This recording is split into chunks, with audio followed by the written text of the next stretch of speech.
Hello guys, welcome to my channel. This is the 49th tutorial in this course, and in this tutorial we are going to see how we can create a MySQL database using Python, and how we can switch to that database, and also how we can create a table in that database, right?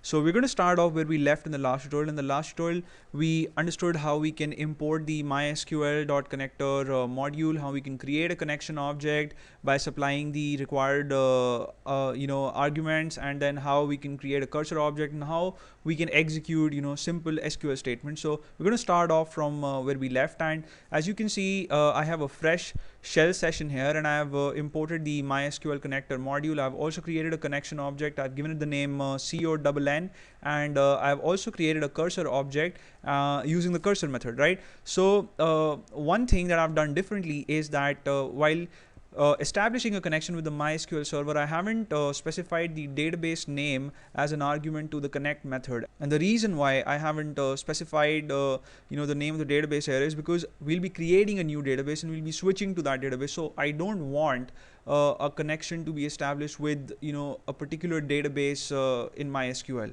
We'll be creating one and then we'll be switching to it, right? So the first thing that I'll do here is I'll execute the create database SQL statement, and I'll show you guys my MySQL workbench.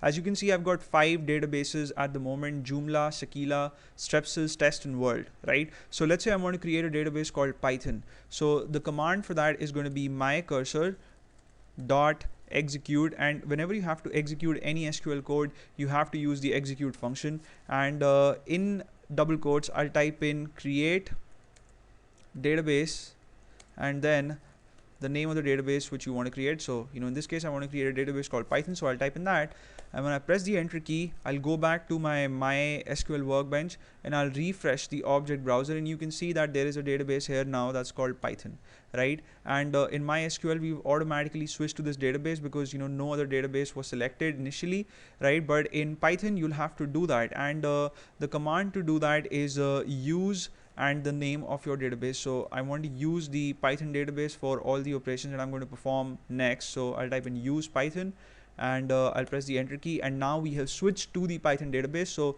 if you're going to create a table now, then that table will be created in the Python database, right?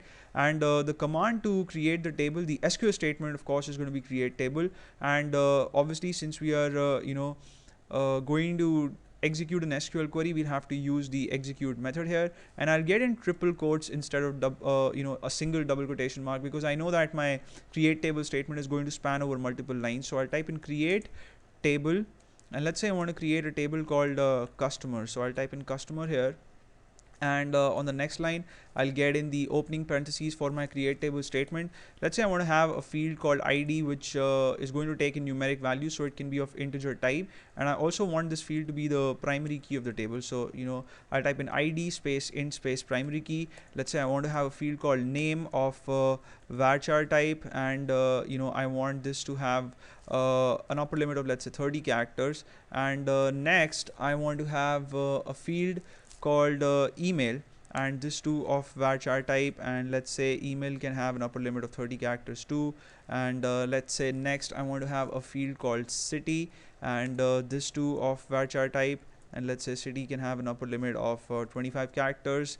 Next, let's say I want to have a field called age of integer type, because it's going to take in numeric values, and next let's say I want to have a field called gender, and this can be of character type, and it's only going to take in 2 values, M for males and F for females. So I'll specify 1 within parentheses, and next let's say, oh wait a second, I made a typo there. So next let's say I want to have a field called last underscore visit, and this can be of date type, right?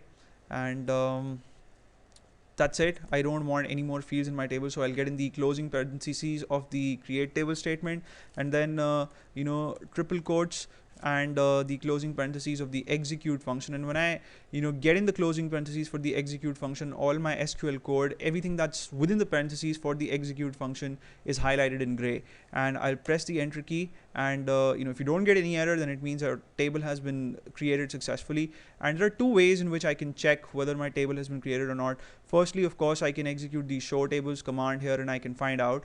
The other thing that I can do, and the more convenient way, is you go to your MySQL workbench, and then you click on the drop down for Python, and then on the drop down for tables, and you will be able to see the customer table here, right? And you can also check out the structure of this table by executing desc space customer and a semicolon.